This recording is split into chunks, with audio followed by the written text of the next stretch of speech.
অৱশেষত ভাৰতত अच्छे दिन আহি গ'ল প্ৰধানমন্ত্ৰী নৰেন্দ্ৰ মোদীয়ে যে কৈছিল अच्छे दिन आने वाला है मत घबराओ मत पछताओ खुश हो जाओ क्योंकि हम मोदी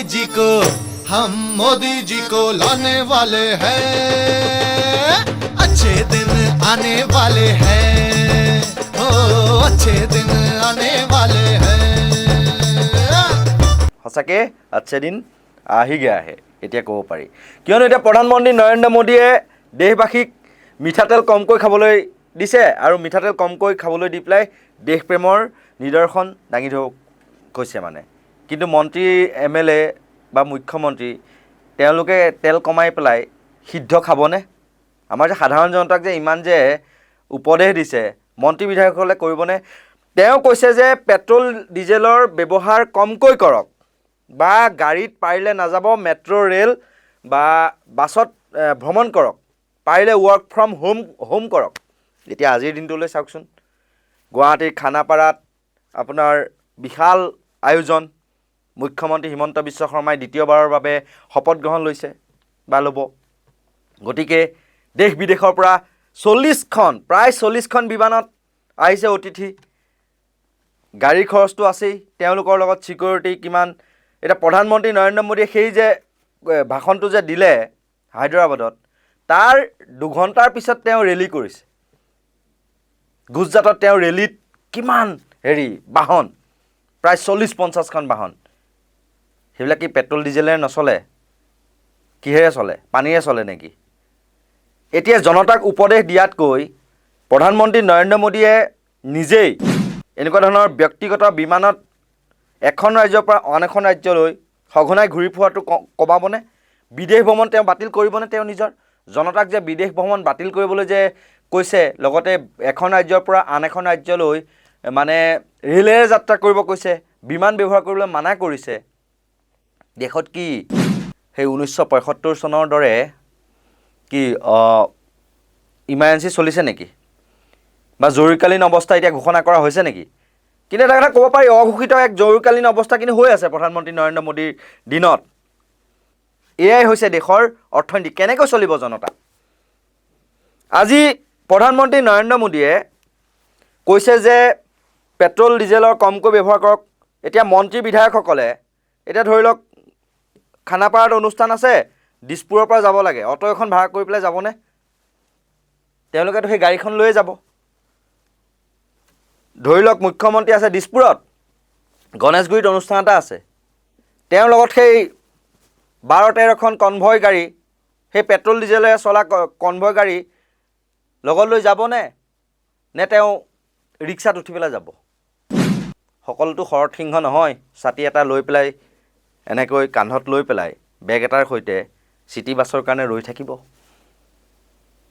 সেই দিনটো এতিয়া নাই কিন্তু প্ৰধানমন্ত্ৰী নৰেন্দ্ৰ মোদী এতিয়া জনসাধাৰণক যিবিলাক কাম কৰিবলৈ কৈ আছে সেইবিলাক কিন্তু নিজেই নকৰে বা নিজৰ মন্ত্ৰীসকলে নকৰে নিজৰ বিধায়কসকলে নকৰে কোনো পধ্যে আজি গেছৰ চিলিণ্ডাৰ কমকৈ ব্যৱহাৰ কৰিবলৈ কৈছে জনসাধাৰণক কিন্তু মন্ত্ৰী বিধায়কৰ ঘৰত যে মানে 20-30টা যে চিলিণ্ডাৰ লাগি থাকে গোটেই আৱাসবিলাকত তেওঁলোকে সেইবিলাক বন্ধ কৰি পেলাই আজি এপাৰ নাখাওঁ আমি খৰিত ভাত বনাই খাব পাৰিব তেল কমকৈ ব্যৱহাৰ কৰি মাছ মাংস আমি সিজাই পাৰিব সেই আদিম যুগলৈ উভতি যাব খৰিত জুই জ্বলাই পেলাই ধোঁৱা এনেকৈ চুঙাৰে এনেকৈ মাৰি চকুৰ পানী উলিয়াই ধোঁৱাৰ মাজত বনাই খাব পাৰিবনে সাধাৰণ জনতাক এইবিলাক মানে উপদেশ দিয়াতকৈ দেশ চলাব পৰা নাই 5 ট্ৰিলিয়ন ইকনমি বোলে দেশৰ বাহ একদম চমক আদানী আছে আম্বানী আছে দেশৰ ধনী মানুহ আছে ধনীসকল ধনী হৈ গৈ আছে আৰু সাধাৰণ জনতাৰ ওপৰত কৰৰ বোজাৰ ওপৰত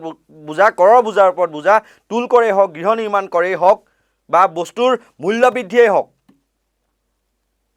ক'ত শুনিছে একেৰাহত এটা বাণিজ্যিক চিলিণ্ডাৰ নাম 994 টকা বা 993 টকা বৃদ্ধি হোৱা বুলি ইতিহাসত হোৱা নাছিল সাধাৰণ জনতাক কিমান মাধমাৰ দি আছে আৰু অথচ তেওঁলোকে বিলাসী জীৱন কটাই আছে ব্যক্তিগত বিমানত তেওঁলোক ঘূৰি আছে প্ৰধানমন্ত্ৰী নৰেন্দ্ৰ মোদী এতিয়া কালি নিশা আহি পেলাই উপস্থিত হৈছে গুৱাহাটীত ব্যক্তিগত বিমান লৈ আহিছে তেওঁ কি আহে যায় দেশৰ পইচা খৰচ হৈছে তেওঁ বিন্দাস আছে বিমানবন্দৰৰ পৰা ইয়ালৈকে যিমানটো কনভয়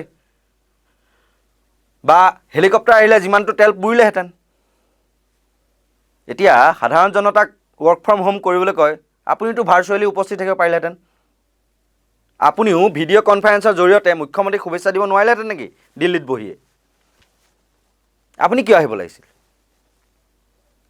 বা আদানী আম্বানীও সেই তেনেকৈ ভিডিঅ' কনফাৰেন্সৰ জৰিয়তে যিহেতু পেট্ৰল বেছিকৈ খৰচ হ'ব, ডিজেল বেছিকৈ খৰচ হ'ব, তেনেকৈ বিমানৰ ইন্ধনোতো সেই তেনেকৈ খৰচ হ'ব। সেইখিনি ৰাহি হ'লেও কিমান ৰাহি? 40খন বিমানত কিমান ইন্ধন লাগিব পাৰে, কিমান ইন্ধন পুৰিব পাৰে আপোনালোকে নিজে এবাৰ কল্পনা কৰক।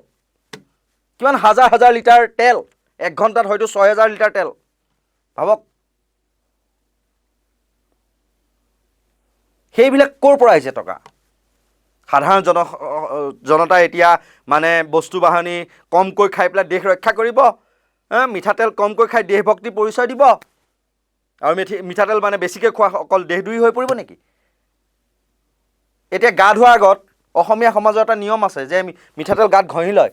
এতিয়া সেই যে মিঠাতেল গাত ঘঁহি লৈ পেলাই যে গা ধুৱে, সেইটো কৰিলে আমি কি ৰাষ্ট্ৰদ্ৰোহী হৈ পৰিম? NSA লাগিব নেকি? আমি তেতিয়া মানে দেশভক্ত নহয় নেকি? কি কথা ক'বলৈ আহে আপুনি? যুদ্ধ লাগিছে ইৰাণ, আমেৰিকা, ইজৰাইলৰ, আৰু ভাৰতত জৰুৰীকালীন পৰিস্থিতি ঘোষণা কৰিছে আপুনি। না তেল বন্ধ কৰিছে, না গেছ বন্ধ কৰিছে, সকলোবিলাকতো আহি আছে। মাহঁতে গেছ বন্ধ হোৱা বুলি কৈছিল যদিও গেছ পুনৰ 2 দিনৰ পিছত খুলি দিলে ইৰাণে, যিটো হৰমুজ প্ৰণালীৰ জৰিয়তে। তাৰপিছতো দেশততো বাণিজ্যিক চিলিণ্ডাৰ বিচাৰি হাহাকাৰ ৰাইজৰ, ঘৰুৱা চিলিণ্ডাৰ বিচাৰি পেলাই হাহাকাৰ ৰাইজৰ। তাৰপিছতো আপোনাক ভোট দিছে, আপোনাক শাসনত আনিছে। এতিয়া আকৌ কয় কি বিবাহ অনুষ্ঠানত আপোনালোকে সোণ কমকৈ ক্ৰয় কৰক। এটা কাম কৰিব পাৰে দেখোন। দেশৰ 99% লোকৰ মাজত দেশৰ 30% সম্পত্তি আছে, আৰু 1% লোকৰ হাতত 70% দেশৰ সম্পত্তি আছে। সেই সম্পত্তিবিলাক দেশ ৰক্ষাৰ স্বাৰ্থত, দেশৰ প্ৰতি প্ৰেমৰ স্বাৰ্থত, ভালপোৱাৰ স্বাৰ্থত প্ৰধানমন্ত্ৰী পুঁজি লৈ আগবঢ়াব পাৰে দেখোন।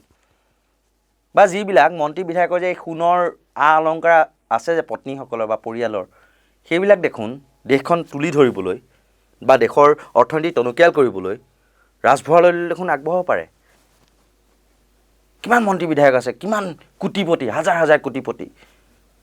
কাৰোবাৰ সম্পত্তি 200 কোটি, কাৰোবাৰ সম্পত্তি 35 কোটি, কাৰোবাৰ সম্পত্তি 70 কোটি। সেই মন্ত্ৰী বিধায়কবিলাকৰ ঘৰৰ সম্পত্তিয়ে দেখোন সোণ দেখোন দি পেলাই বা সম্পত্তি অলপমান চৰকাৰলৈ দান দি পেলাই ইকনমিকভাৱে দেখোন সবল কৰিব পাৰে। কিমান সাধাৰণ জনতাই কামবিলাক কৰিব? আপোনালোকেতো কৰিব পাৰে কিছু শতাংশ। এতিয়াতো কোনো সেই 1975 চনৰ নিচিনা ইন্দিৰা গান্ধীৰ জৰুৰীকালীন অৱস্থাটো হোৱা নাই, বা কংগ্ৰেছৰ দিনৰতো বেয়া শাসনটো চলি থকা নাই। সেই কংগ্ৰেছৰ দিনৰ বেয়া শাসন চলি থাকোঁতে, দেশৰ অৰ্থনীতি অৱস্থা বেয়া হৈ থাকোঁতেও 70 টকা প্ৰতি লিটাৰত পেট্ৰল কিনিছিল, মানে 60 টকা প্ৰতি লিটাৰত ডিজেল কিনিছিল, বা 56 টকা প্ৰতি লিটাৰ। আৰু তেতিয়া আছিল $1 56 টকা হৈছিল 2013-14 চনত। কিন্তু এতিয়া $1 কিমান? কেতিয়াবা 95 টকা, কেতিয়াবা 96, কেতিয়াবা 94। এয়াই আমাৰ বিশ্বগুৰু। আৰু আপুনি কয় কি পাৰিলে ৱৰ্ক ফ্ৰম হোম কৰক সকলোৱে, পেট্ৰল ডিজেলৰ ব্যৱহাৰ কমকৈ কৰক মিত্ৰ। কি মানে? সাধাৰণ জনতাই জীয়াতো ভুগি থাকক আৰু আপোনালোকে লাখ বিলাসৰ জীৱন যাপন কৰি থাকক। আপোনালোকক ভোটটো দিব, দি পেলাই ৰজা বনাই থাকিব, আৰু সাধাৰণ জনতা কৰৰ বোজাৰে কুঙা হৈ থাকিব। এয়াই হৈছে দেশৰ নিয়ম। ধন্যবাদ।